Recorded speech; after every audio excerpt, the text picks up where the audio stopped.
भाई और बहनों नमस्कार, युवा आप सबको नमस्कार। आज हिंदुस्तान के सामने एक बहुत बड़ा सवाल है। कोविड का समय है। सवाल यह है कि बांग्लादेश की इकोनॉमी हिंदुस्तान की इकोनॉमी से आगे कैसे निकल गई। समय होता था कि हिंदुस्तान दुनिया की सबसे हाई परफॉर्मिंग इकोनॉमी होती थी।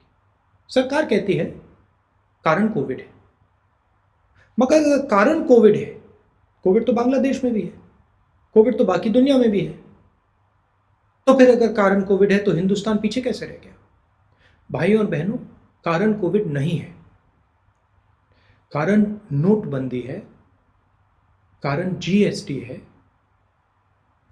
4 साल पहले नरेंद्र मोदी जी ने हिंदुस्तान की अर्थव्यवस्था पर आक्रमण शुरू किया। आपके पैर पर कुल्हाड़ी मारी, किसानों, मजदूरों, छोटे दुकानदारों को जबरदस्त चोट मारी। मनमोहन सिंह जी ने कहा कि अर्थव्यवस्था को 2% नुकसान होने वाला है और वही हमें दिखने को मिला। प्रधानमंत्री जी ने कहा काले धन के खिलाफ लड़ाई, मगर काले धन के खिलाफ लड़ाई नहीं थी, यह झूठ था। आक्रमण आप पे हो रहा था। आपके पैसे को आपसे छीनकर नरेंद्र मोदी अपने चुने हुए 2-3 उद्योगपति मित्रों को देना चाहते थे। आप लाइन में खड़े हुए, उस लाइन में नरेंद्र मोदी जी के बड़े बड़े उद्योगपति मित्र नहीं थे। आपने अपना पैसा बैंक में डाला और बैंक से नरेंद्र मोदी जी ने आपका पैसा अपने मित्रों को दे दिया, उनका कर्जा माफ किया। 3,50,000 करोड़ रुपए उनका कर्जा माफ किया।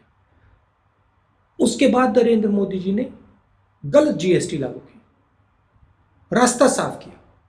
छोटे दुकानदारों को, मिडिल साइज बिजनेस वालों को, स्मॉल बिजनेस वालों को खत्म कर दिया। रास्ता किसके लिए साफ किया? फिर से अपने चुने हुए 3-4 उद्योगपति मित्रों के लिए। और अब ये 3 नए कानून नरेंद्र मोदी जी लाए हैं। किसानों को खत्म करने के कानून हैं, किसानों के खेत को उनके हाथों से छीनने के कानून हैं। भाई और बहनों, हम सबको मिलकर लड़ना पड़ेगा। नरेंद्र मोदी जी ने हिंदुस्तान की जो प्राइड हुआ करती थी, हिंदुस्तान की जो शान होती थी, हमारी अर्थव्यवस्था, उसको नष्ट कर दिया है। एक साथ मिलकर हमें हिंदुस्तान को फिर से बनाना पड़ेगा। बहुत बहुत धन्यवाद। नमस्कार।